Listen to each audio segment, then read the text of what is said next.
公司美工非常抵触 AI 绘画。3天你才给我这么几张，已经比以前多很多了。你知道隔壁公司现在用 AI 的美工是什么效率吗？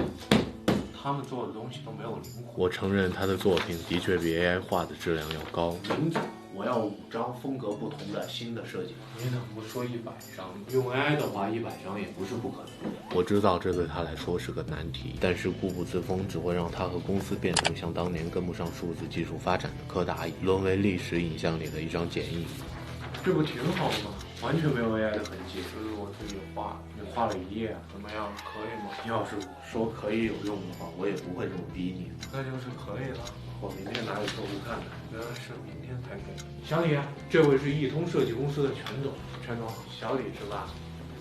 你这次稿件真是出的又有质量又有效率。我从里面看到了梵高、杜尚，还有大艺术家西格蒙德·弗洛伊德的影子。弗洛伊德不是专门研究精神病的吗？对的，是平克·弗洛伊德。平克好像是搞摇滚的。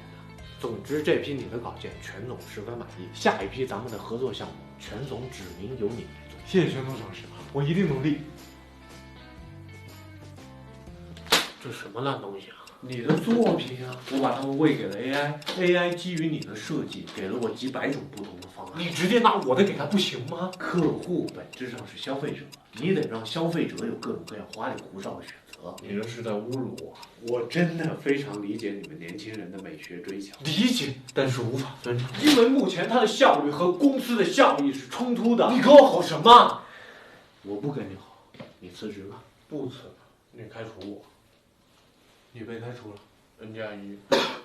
你这样，我不辞你，也不降你工资，你去其他岗位体验一遍，等你想明白了再回来。小李被光速下放到了保洁岗，他干了几天保洁，每天都累得麻木。他意识到这种肉体劳累带来的精神麻木，正是马总竭力想让他体会的。不能再这样下去了。于是他买了一个扫地机放在了公司，剩下的时间他全部用来画画，夜以继日，日以继夜，直到……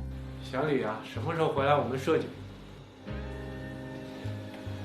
我现在挺好的，我真的不理解为什么你愿意用扫地机替你扫地，而不愿意用 AI 替你做图呢？扫地机是解放双手的工具 ，AI 绘图只会拼凑、抄袭，只会扼杀艺术家的创造力。艺术家现在摆在你自由创作面前的是你的工作，就好比这个扫地机是你，这些是你不得不面对的工作，而这一团是你的艺术追求。你用这个看。聪明的扫地机会利用科技的优势，完美识别并避开障碍，然后再轻松获取他想要的东西，即使他想要的仅仅是一团垃圾。小李当然没有听进去任何一句马总的话，他只是被眼前不可见而又真实存在的光影深深打动了。后来马总当然把他开除了，然后便再也没有了这个固步自封的人的消息。全总，我们从今年的3200个设计方案里面选出了10个，我依次放给您看。过。这个还不错，但是不够简洁。谁设计的 ？AI 企划部的小李。是之前的那个小李吗？另一个。您说这个方案朝什么方向改比较好？前阵子我去看了一个设计艺术展，他那个展厅里大大小小好几百幅画，全是白色的，纯白，非常简洁。纯白的肯定简洁。但什么也看不见呀。他那个展进门的时候给发了一个东西，就这个，他能看到白色表面之下的东西，全是斑点和线条，有种说不出来的震撼。我觉得咱们现在这些方案里面最缺少的就是这种隐藏在表面之下关于内涵的探索。这几年所有的东西都太表面、太机械。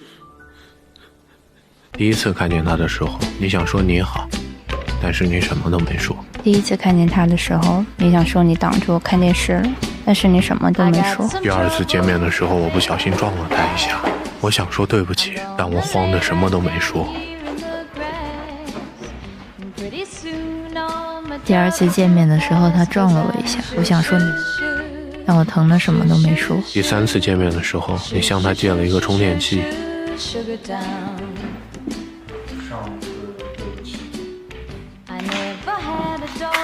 你想说一会儿还你，但是你什么都没说。2小时后，他把充电器装进包里，走了。第4次见面的时候，你还了那个不小心带走的充电器。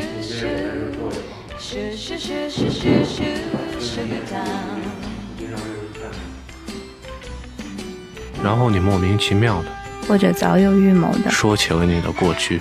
第4次见面的时候，他滔滔不绝说话的样子，像极了一个笨拙的儿童玩具。第5次见面的时候，他主动带了他最爱的零食。我觉得这是求婚，但我什么都没说。第5次见面的时候，我分给了他一些家里吃不掉的快过期的零食，他吃得很开心，但丝毫没有意识到他会拉肚子拉到一晚上睡不着。第6次见面的时候，我怀疑他会在给我的零食里下药，所以我借口说我很饱。第6次见面的时候，我带给了他我最爱的零食，他却说他不要。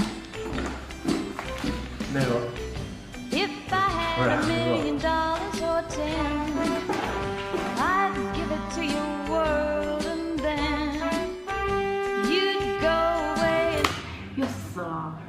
他是超级守时狂鲍勃，他非常介意别人迟到。大4快毕业时，当他得知他最好的朋友因为脑部疾病而延毕，他立刻拉黑了他。守时鲍勃上一段感情的结束是因为领证的时候对方迟到了5分钟，打车时他必须知道多久到达目的地，吃饭时他也必须知道菜多久会端上来。他不是不能等待，他只是害怕无止境的等待。这种害怕可以追溯到他童年被关黑屋的经历。他不知道自己究竟什么时候会被放出去，有时候是1下午，有时候是2、3天，直到现在他也不敢关灯睡觉。守时鲍勃对领导是最得力的干将，一定要说，对下属则是恶猛的气。要么按时完成，要么按时滚蛋。时间给了守时鲍勃无数包赞。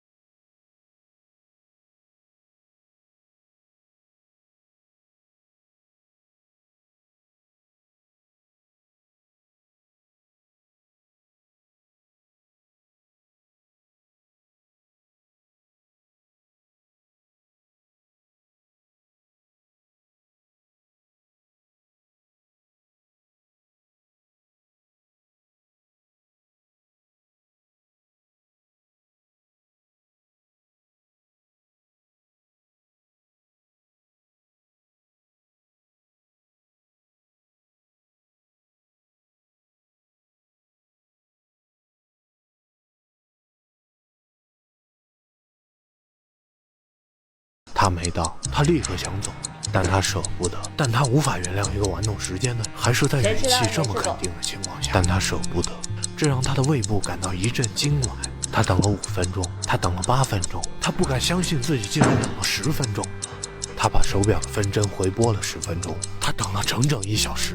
他计划等他来了之后狠狠骂他一顿，不，他打算向他解释自己的原则，希望他能够理解自己。守时鲍勃完全不记得那天下午是怎么度过的，他分不清漫长的等待和模糊的时间到底哪个更让他痛苦。他等了整整1下午，他都没来。晚上他回到家里，关了灯。他在想，他到底是忘了还是出了什么事情？会不会是他搞错了约会的地点，或者因为昨晚喝太多直接断片了？还是他昨天等的人又出现了？守时鲍勃就这样想了一夜，他觉得这个夜晚像极了童年被关小黑屋的那些晚上，只是当年的恐惧变成了疑惑和一些小小的失落。直到第2天早上8点，他像往常一样刷了他左上颚的第3颗智齿。9点他准时到了公司，但他似乎忘了他的手表慢了10分钟。